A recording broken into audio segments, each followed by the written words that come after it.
So I mentioned Jack already. He's the head of influencer strategy at Analytica. And so he's the guy who's going to bring all the science to this for you. And then we have Professor Sally Eves. Sally is a highly experienced CTO. She's a professor in advanced technologies, a global strategic advisor on digital transformation, and she specializes particularly in the application of emergent technologies from AI to blockchain and 5G. She's an international keynote speaker, an author and a member of the Forbes Technology Council, and she's super passionate about ethical technology.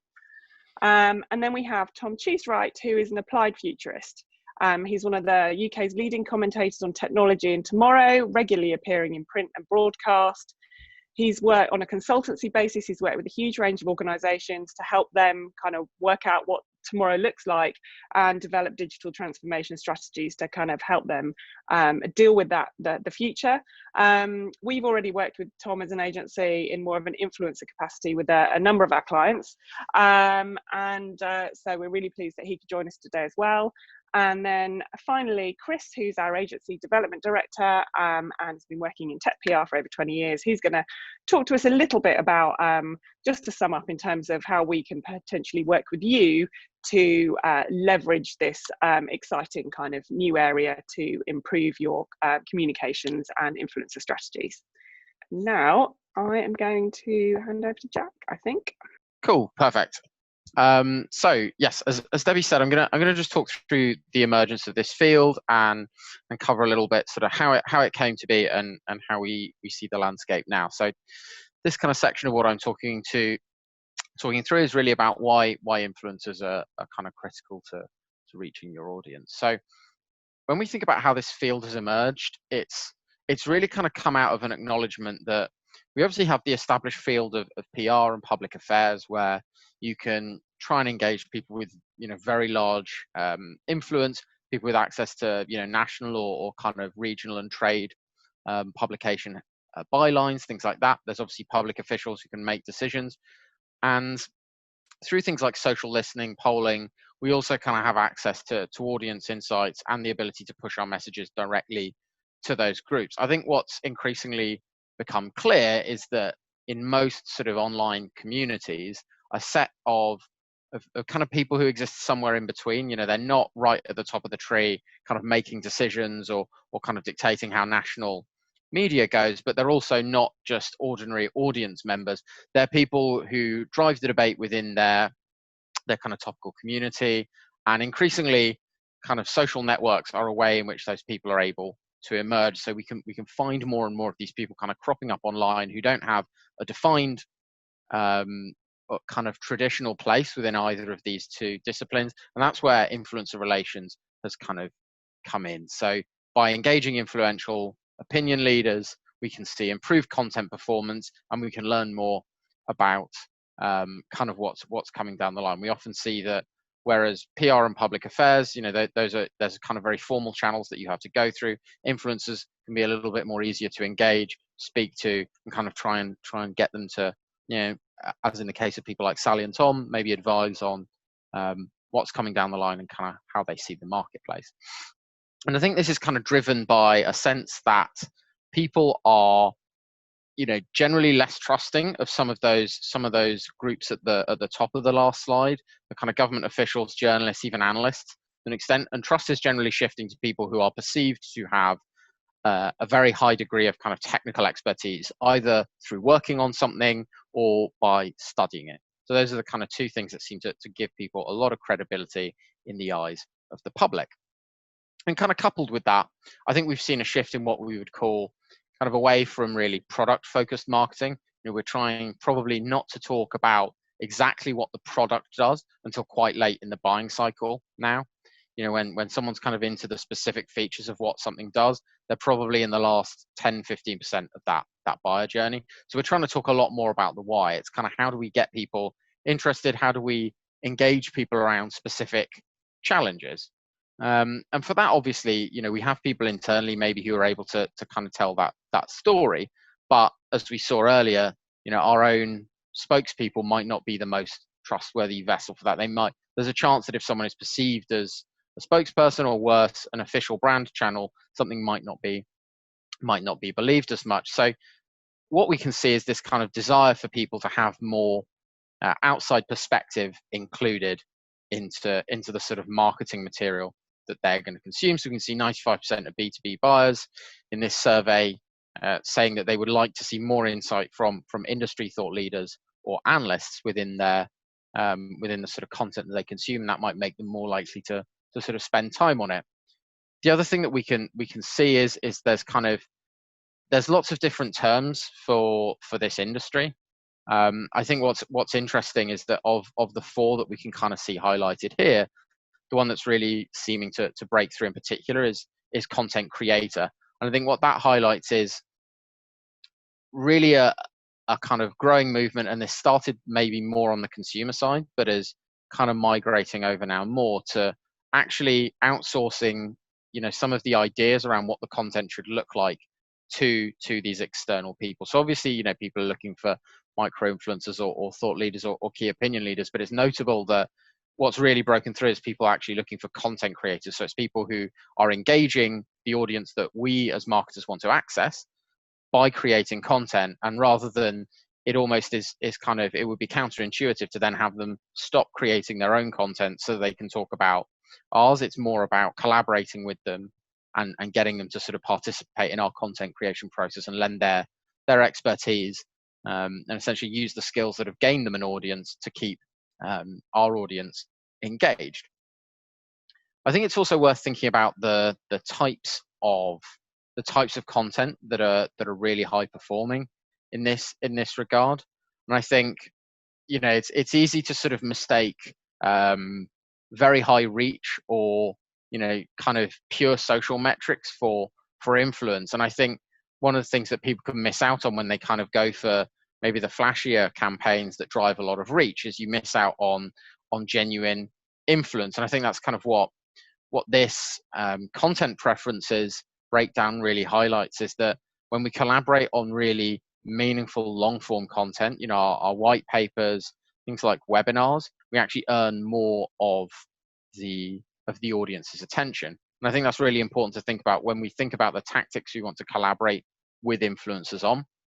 We can try and get people within our space to just share our content, but that's not going to be as meaningful as collaborating with them, including their opinions into our white papers, getting their perspective on our webinars, as obviously the team at Wildfire have done today, and recognizing that that's going to allow us to hold the attention of our audience for longer. So those are the kind of trends that I would say we're particularly seeing among our client base across tech, financial services, energy, healthcare, and the non-profit sector. That's where we're kind of seeing the direction of travel, is collaborating on that kind of really valuable long form content that's going to have a long impact. So rather than talking about ourselves, we're thinking, how do we create that long form content but include exterior opinions in it, so that the content has a really long shelf life, it's going to have a long impact, it doesn't just wither and die in the sort of after its 15 minutes of fame online.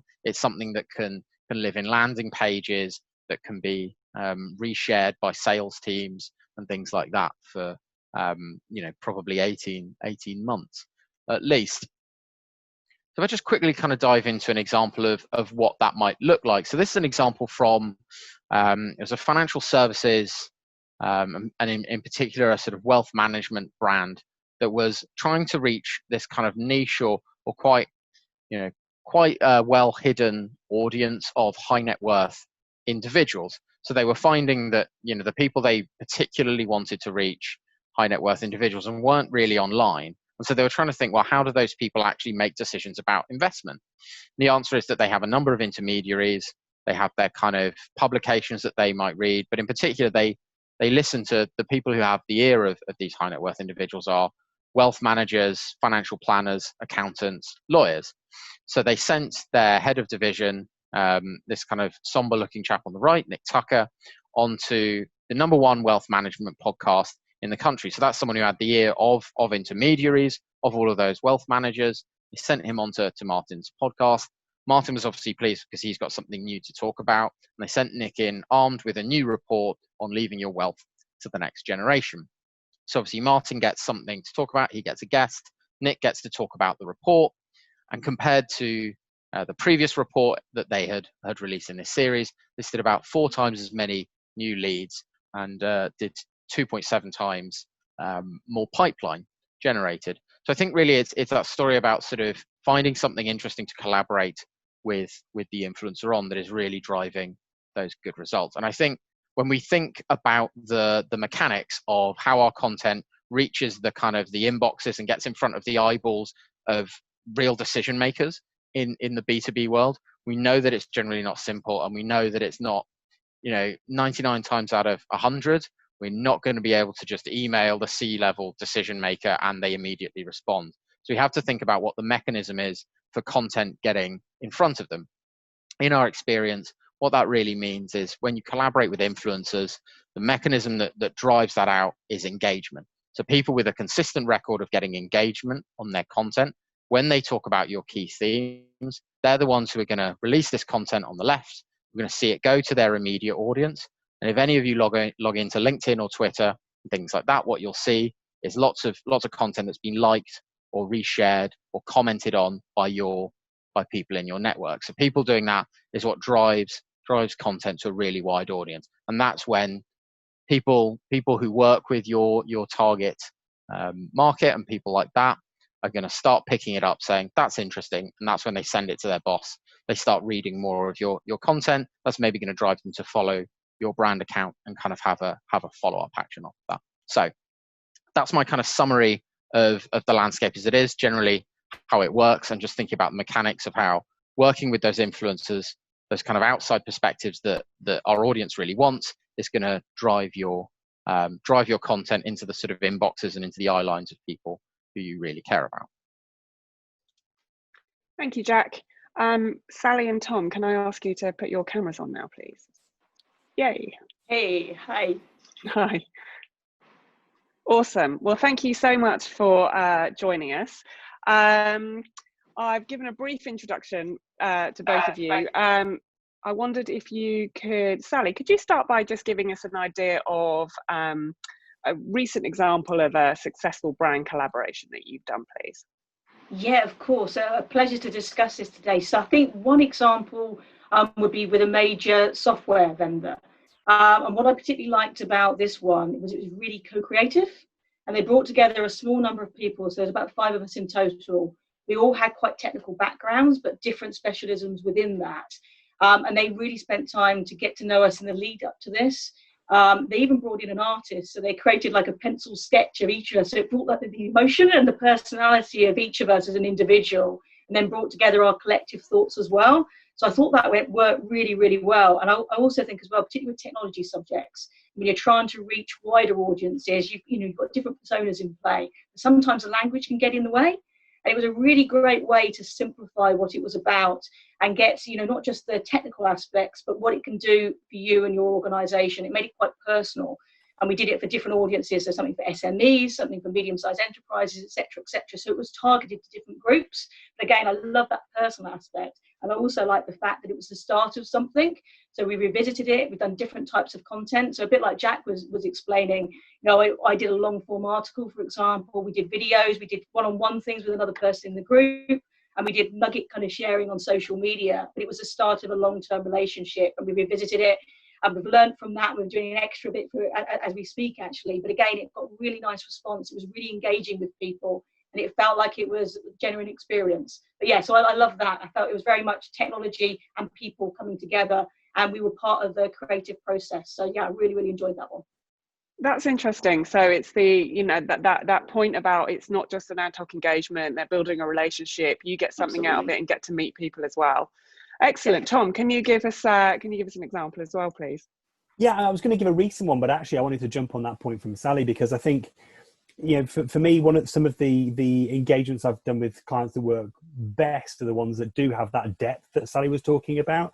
So I noticed one of the companies that was on one of Jack's slides was Profix, who's a client I've been working with for a few years now.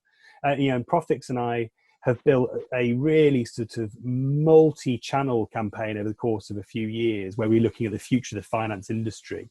And that, had all of those sort of different media components that Jack was talking about. We did webinars, we did like live seminars and dinners, we did a big report, we did an online audit, a microsite.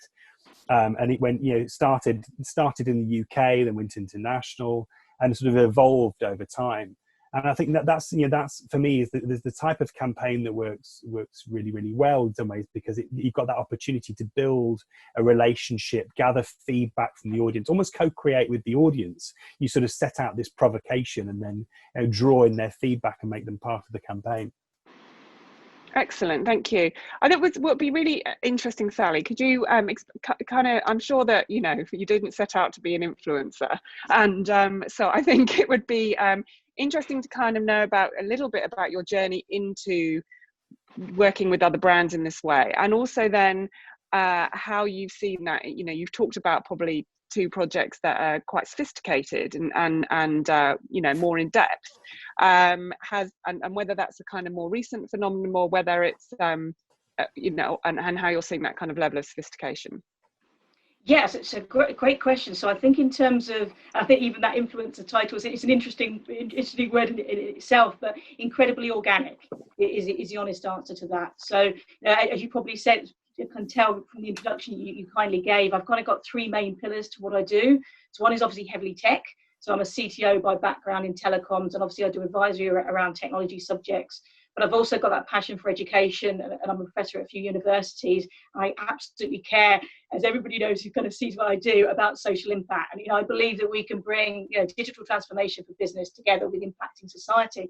And I really went on social media originally to share content around some of the research that I'd done, for example, things I was thinking that I thought was genuinely interesting. And I wanted to build community around that, share those ideas, and connect with like-minded people who cared about the same things. And it came very organically from that. I would always say, actually, if you want to get involved in social media, it's being yourself online and offline. It's that same, talk about what you care about, and things build organically from that. So that's how it developed for me. It was genuinely all about building community, learning from other people, learning together. And it was that natural progression from that. And also some of the things I care about, social impact as an example, is a really good platform to bring that to other people's attention. And so, over a period of time, I've just finished writing a book. And if you do things like public speaking and the social side of things, and working with all these different types of organizations, you're learning alongside what you're helping other people to learn as well. It's a really co-creative sharing process. I absolutely love that. I'm a people person as well as a tech person, if that makes sense. So yeah, very organic. And in answer to your question, the example I gave was IBM Systems. So it was quite a sophisticated project. And as I say, it's an iterative one, so it's going on, throughout this year.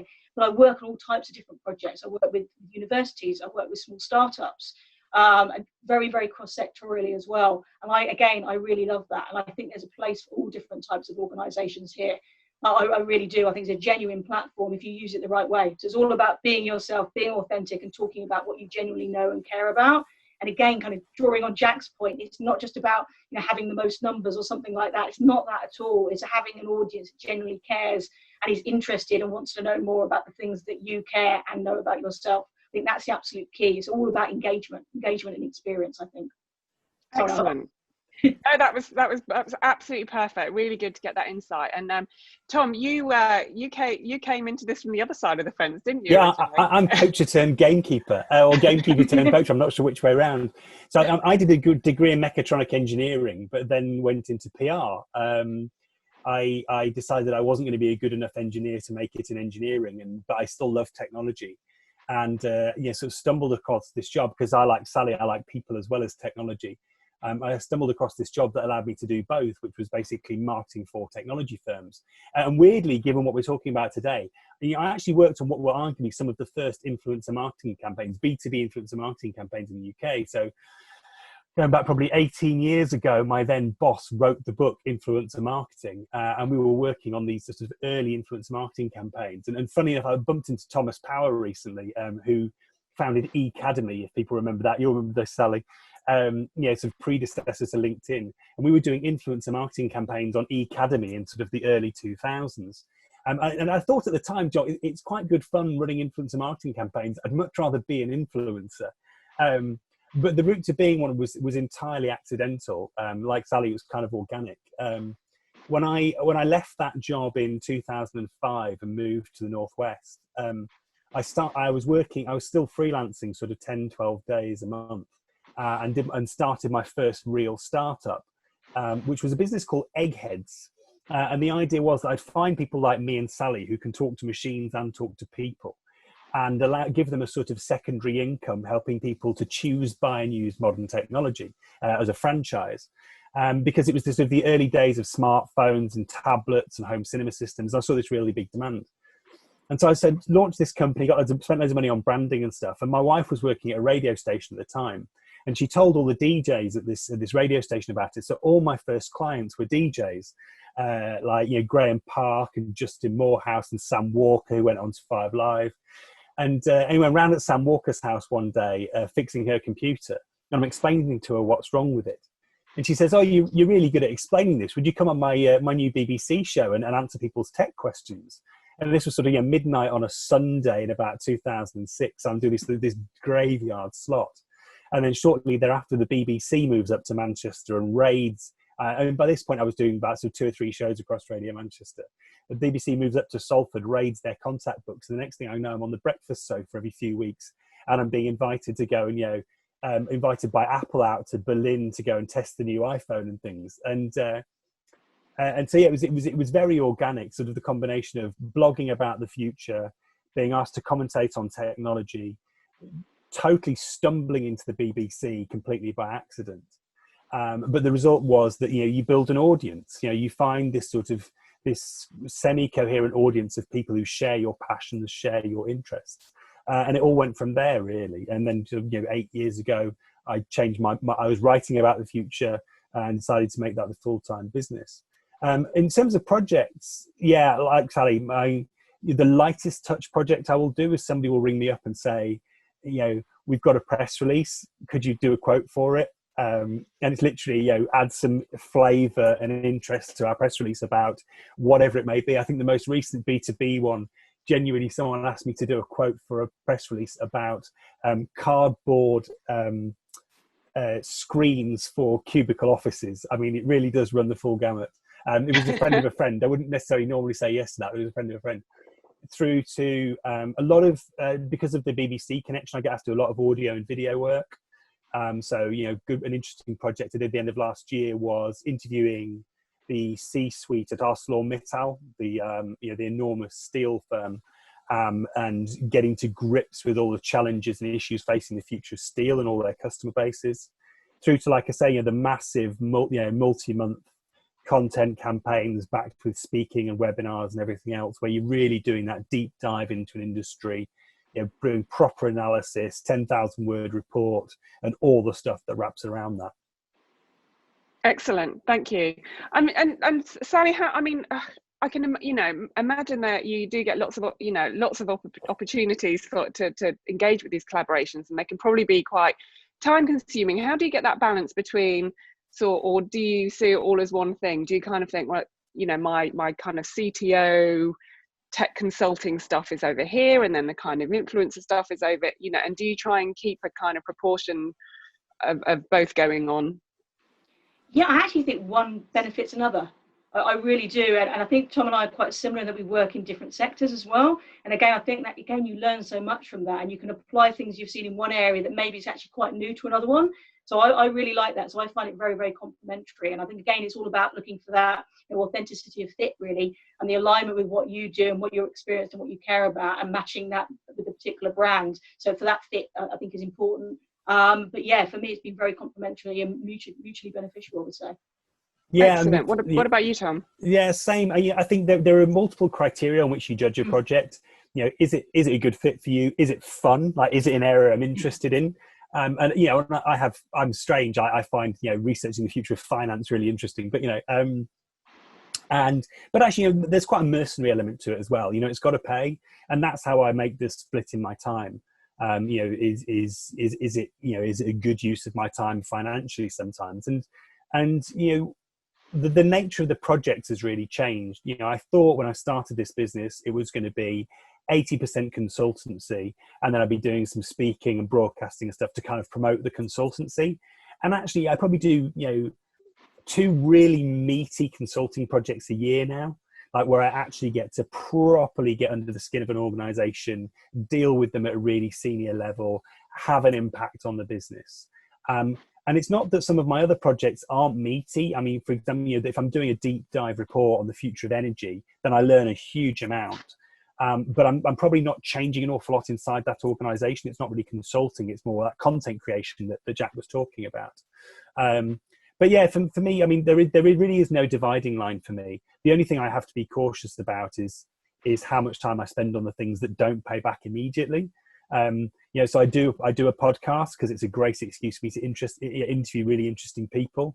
And Jack's point again was bang on for me. There's some people who in another scenario might want to pay to be on the podcast, who actually I'll go and interview because they're just fascinating. CEO of a robotics company, or I interviewed a professor recently who's researching how you make emotionally aware robots. But he's also the vice president of a big software company, but he's just really interesting.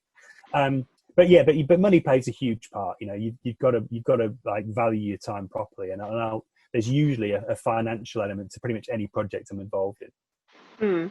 And Sally, what's the most exciting? Exciting things that you've worked on? Do they tend to be? Are there some random things in there, or do they tend to kind of sit with your passion for ethical tech? Oh, that's hard, because I think they're really rewarding and memorable ones for different reasons, if that makes sense. But trying to think of something that is slightly different to examples we've covered so far, I'll draw on that one. So it was with SAP, and it was back end of last year, and it was a London Design Week. And it was really interesting. So what they wanted to do was look at supply chain, things around how we look at transparency differently, and embedding blockchain and things like that. And again, blockchain, not everybody understands, quite understandably, what that is. It gets conflated with other things. So we did a partnership with I was involved in it, obviously they were involved in it, and also a massive art designer who's well known in London. And we actually created an exhibit at the front and entrance to a museum in the centre of London. And people were immersed in it. And again, it helped people to look completely differently at issues like plastics in the ocean, and how you track and trace where things come from. But we didn't do it in a prescriptive way and use this or buy that or anything like that. It was just helping people to think, where did that come from and what can we do? And literally you walked in there and you were part of an installation. And then as part of that as well, I spoke to the designer, I interviewed different people, also got reactions from people, and it was very immersive. So I still did the other things about, writing about it and social and podcasts, as Tom was mentioning, but this was a really hands-on, immersive and creative. It was really arts and tech and people all together. So that was quite a different one, and I really love that. So yeah, I'm all one for kind of changing the narrative on things. I think with technology, that's even more important, helping people to see things differently, the art of the possible with tech. And sometimes with some organizations, it can be quite niche areas of technology. How can we make that, really exciting for people, make it more accessible and show why it matters to you as a person, in your home life or learning or whatever it might be, or to your organization in whatever sector they might be. But yeah, I thought that was a bit of a different one. So I thought I would share that as an example. That's cool. That's great. Yeah. It's, we've been talking very much on the positive side of things. Are there any things that brands, mistakes people make when approaching you, or things they've asked you to do that just you don't understand? What are the things that that annoy you in this? in this? Oh, I mean, I think people don't understand our position very well sometimes. They don't really understand how we get paid, how we work, how much control we have over over our output, and that can be quite frustrating. When every creative has had the same approach of would you like to do this? What's the fee? Oh, we thought it'd be great for your profile. It's like no. It's like no. Your profile's not a problem. If profile was a problem, you wouldn't have come to me in the first place. But there's also people want to use your channels for their message, and it doesn't work like that. It's about them leveraging your insight, your creativity, your ability to tell a story. I think that was a really important part of the presentation from Jack as well, to communicate with people. And so if brands come to me and say, we want you to do a podcast about this and be really prescriptive, or we'd like to do a guest post for your blog, it's like, have a look at the blog. It's been going for 14 years. Can you see any guest posts on there? It's like there's a reason those don't exist. And I think that understanding of where they get value from you is not always very sophisticated. The other thing for me is when they're very unsophisticated in their valuation in terms of purely social media. So they look at influencers only on like follower count. And it's like, you're in a B2B context where what you want is somebody who's reaching the right people with a lot of impact, not somebody who's reaching loads of people with very little impact, or sometimes even negative impact. And I think, yeah, that lack of sophistication sometimes is really frustrating, especially given, as I say, we were more sophisticated than that when we were working on influencer campaigns 15 years ago. So it's amazing how, you know, some people are still looking at it in very basic terms now. Yeah, Sally, do you experience any of that, or have you got different examples? Yeah, I think just drawing on the last point that Tom was making, looking at engagement really matters. So again, as Tom was saying, it's not just about a number count. If you can tell by people's feed, you can see if there's true engagement around the topic areas, if people are answering questions, if you're being very active, replying back, you can see if there's a genuine interest and community there. So so that is really important. Totally agree with Tom. I think, again, I think Tom's points are great. I think the other thing, occasionally you can see people, not so much lately, but you know, certainly a year ago, you still get a few. You get a direct like cold DM request or something like that saying, would you be interested in doing this, that, and the other? And it's incredibly formulaic. It's like, you know, post X amount of tweets. This is a script, and we'll give you X amount of money for it. It's like completely no. You know, that's how the B2C influence works. So you can see that they're just trying to, you know, and it's a very different approach. Yeah. Yeah. So it's all about that partnership, you know. It's all about so if somebody was the alternative to that would be DM. If say for example this particular organisation really uses Twitter a lot as an example, so they want to contact you there in the first place. By all means, DM. That's absolutely fine, but just do it in a different way and say, really like what you've been talking about. Would love to tell us more about what we're doing, and just arrange a chat, and then have a call, and then build it in an organic, genuine way, and see what that fit is together, and just do it in a relationship way. It's all about that personal human touch, and again, it could be a completely different outcome if it was approached in a different way, and you do see there is that fit, and you can genuinely add value to what they're doing, and vice versa. So again, that approach is really important as well. It's again how you would like to do it. You know, if we were meeting in a coffee area or whatever else, whatever circumstance it would be, just think about doing it in that same personal way. So I check DMs very regularly, and in fact I do a lot of mentoring via that. People come and see what you're talking about. Can you help with this, that, and the other? And it's a great means to do that, but just do it in a way that's human and it's personal. And then we can jump on a call and talk in depth and see how we could work together and see what the value is. Yeah. Thank you for that. I think it's it's just good advice on every count with anyone ever. And I get finally, just to wrap up, it's like, you know, obviously authenticity is massively important.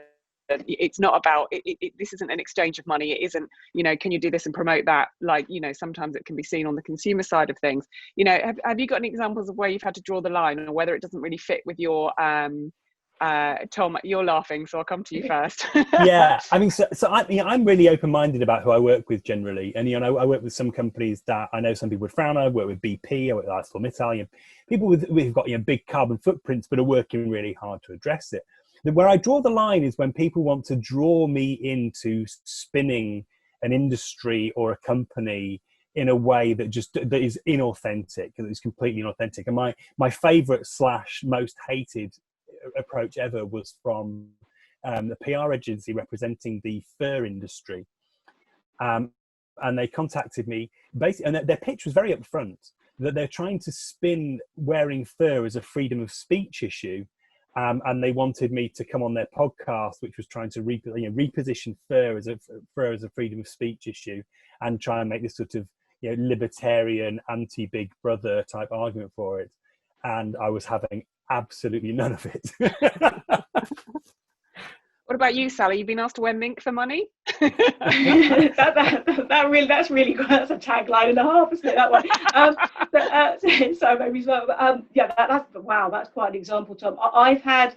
I can't say who it was, but again, as you'll know, I'm passionate about inclusion and diversity, and I've had a spin approach as well, effectively to try and draw on the work I do in their area, in that area, to spin it to say they were doing something in that and they were supporting it, and there was no genuine link there whatsoever. And it was an absolute no-no. So yeah, it was, Okay. again, authenticity is absolutely key. So that fit, that experience, that alignment, that's what it's all about. So it's exchange of value in every sense of the word, I think. Yeah. Okay, brilliant. Well, we'll come back to you some questions at the end if that's okay. But for now, I'm just going to hand back to Jack. I think he's got a few more slides potentially before we kind of wrap up. Thank you. So I'm just going to quickly run through basically how we at Analytica go about sort of finding the right types of people for our particular campaigns. So yeah, this is obviously just an overview of Analytica and who we are, but essentially we help with the discovery and the validation part. That's what I'm covering here, and then the kind of relationship management and helping brands to report. And kind of as we see it, there's 5 steps. There's finding your relevant influencers. There's drawing insights on them. Then there's kind of running through an activation to actually connect with a key influencer, managing the relationship, and ultimately measuring it. So if we think about how we sort of view that the identification process, the way I think about it is there's 2 things that you're looking for when you look for influencers.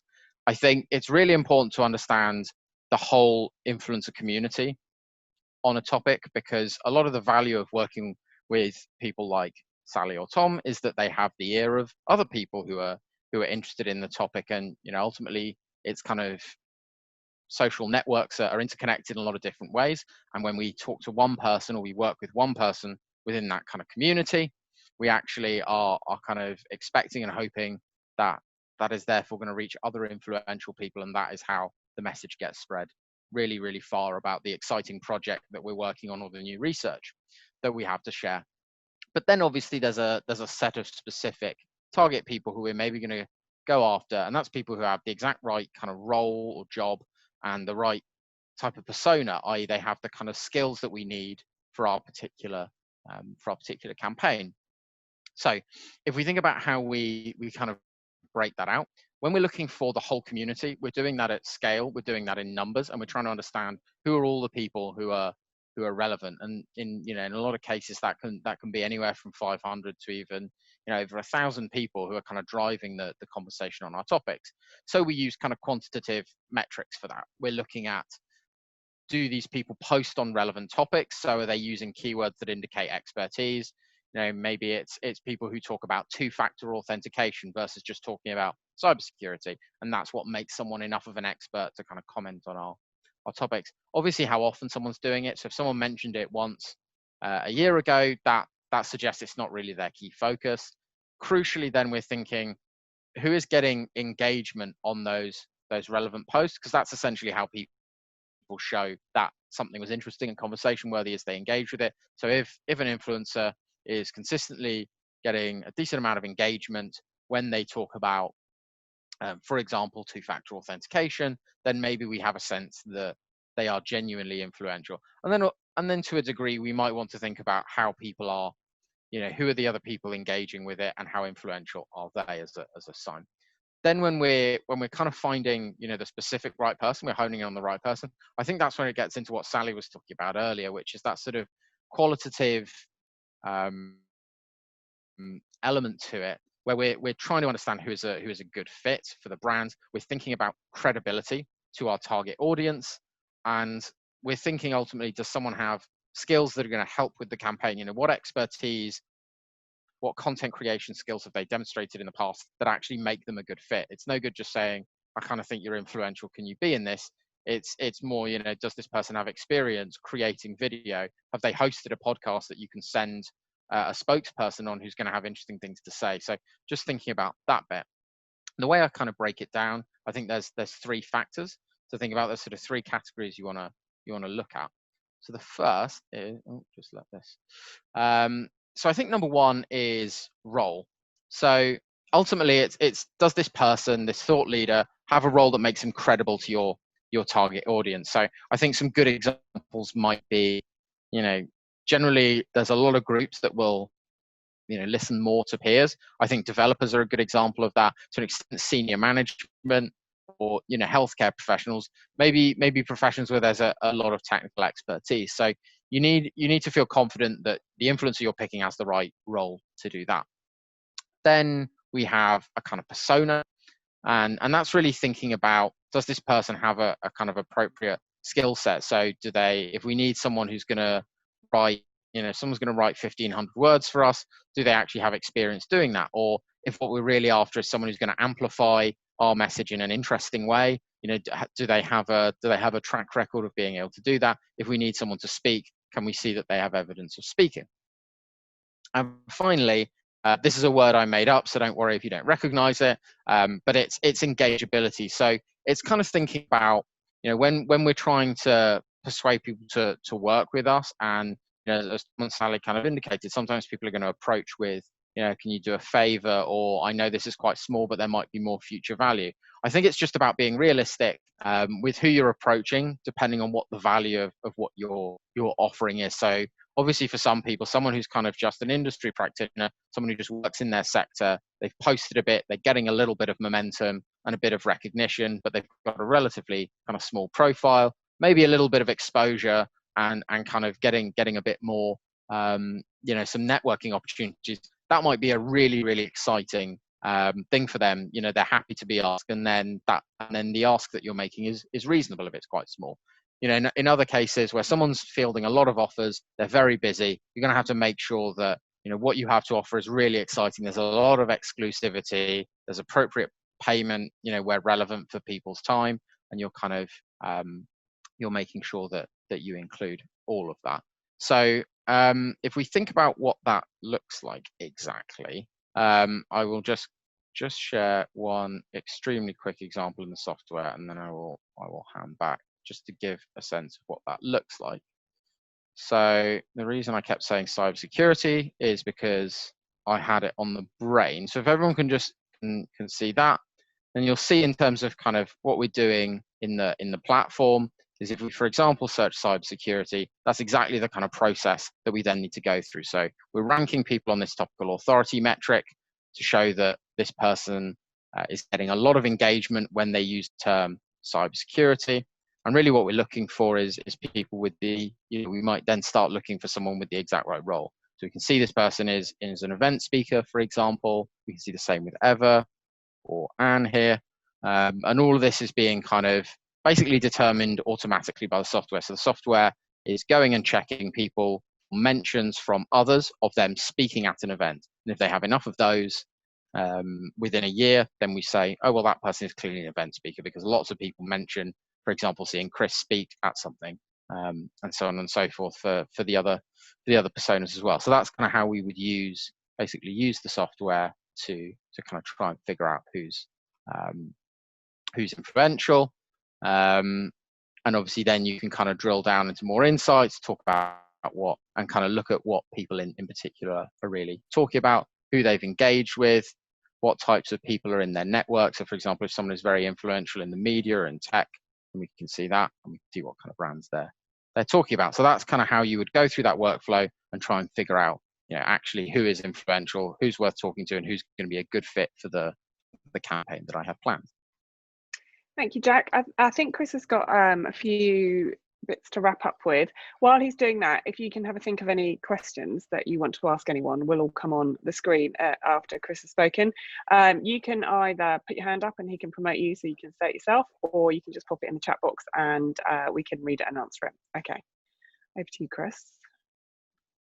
Lovely, thank you. I'll keep this really sweet because I think, there's been more value in the Q&A. But yeah, just very quickly to cover what Wildfire will now kind of be offering as a service. So there's two main elements to it. One, all the what you've heard today, the kind of influencer engagement programs, all the kind of process and that Jack's talked through, and all the kind of interaction and relationship building and managing through collaborations with the likes of Sally and Tom that we've talked about. As we mentioned from the outset, we are using Analytica as a platform to do that, to help all the great value that brings and ability to see across multiple channels. I think as well, when we're kind of in more niche depending on your audience and who you're trying to target, you know, there may be some more manual work to go into kind of other communities that aren't covered by Analytica, like Element 14 and Design Spark for engineers, for example, Spiceworks for the IT community, or maybe GitHub for developers and things like that. So there's a kind of manual element that would go alongside that, but I'm going to talk through that in a bit more detail in a second. And then kind of the flip side of that is really the digital engagement executive programs. So I'm not going to cover that really at all today, other than to say that is effectively the work that we've already been doing for the last few years in terms of packages of work with executives at our clients to kind of help create more engagement and more kind of profile for their digital channels, and helping them build up their profile to the point where they become influencers in their own right and brand ambassadors for the brands. But today we're focused on the influencer engagement program. So kind of the model that we'll put in place for clients that we're working on a program with are really kind of these core steps, which people have already kind of covered on the talk today. So that piece around researching the topics and things that are going to resonate with your ultimate target audience and with the influencers that you want to kind of use, working to build out kind of detailed lists of who the relevant influencers are, and kind of what kind of collaborations and things like that they would be open to. That kind of process around building the relationships and the interactions with them, both kind of in a direct fashion and working with kind of people within clients who kind of own the social media channels to do that kind of liking and commenting and things like that on behalf, to kind of build that kind of visibility and relationship first before going in with kind of more specific approaches to collaborate and do things together. Managing that whole collaboration through, so you know, if it's the case of drafting something, so working to brief the influencer, working with them on the timeline and the review and the feedback, and getting that to a point where we're going live. And then obviously, you know, we want to know that the work we're doing is having a value, so a kind of measurement piece there. And Analytica has some great dashboards and ways to track both kind of the impact of specific campaigns that you're running, but on a kind of broader level, comparing your brand versus key competitors and brand mentions and things like that. So lots and lots of good stuff there.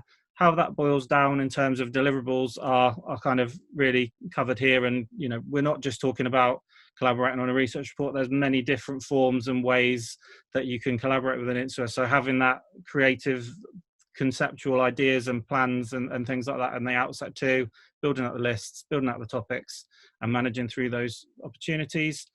If I apply an example of that, so this will kind of look fairly typical to most people in terms of a kind of content campaign. So, you know, you might do a piece of research that will be driven towards a kind of piece of hero content and an online destination, and then typically you do the kind of PR bit, the kind of news pipeline and thought leadership, driving media coverage back to develop downloads, and then some kind of further supporting content generation to support the lead pipeline and everything like that. So whether that's kind of additional blogging, social posts, email marketing, text and things like that.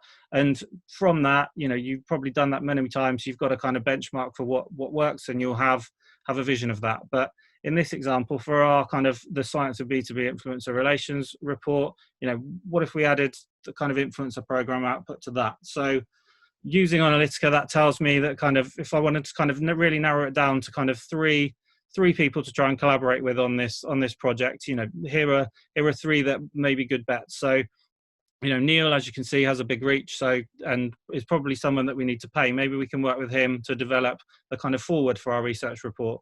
Lee's somebody that we've got a good relationship with. He's kind of in our space in America. He's done a kind of various research of his own. He's somebody that we can maybe collaborate with to provide inputs and comments and support our kind of launch blog and go out there. And then Charlotte's more of a kind of up and comer. Her kind of topical authority and her audience size is low, but she's really kind of passionate about this topic, is looking at it academically and kind of professionally. And maybe with her, once all the content's produced and kind of we're a week before we go live, she's somebody we could seed it with early so that she can analyze it ahead of time, and then on the go live date have something ready that she's thought about and she's formed to kind of promote and seed it. And what we tend to see when these kind of are applied is that for you know, what equates to maybe 10 to 15 hours of time investment in this specific example, you know, the outcomes in terms of the kind of downloads, the impressions, the engagements are massively amplified because, you know, everyone's incentivized to help share that content. They're all relevant and targeted and using them in the right way and in the right collaborations. And I think, you know, we'd love to do more of this with our clients in terms of collaborations and projects and pilots in the future.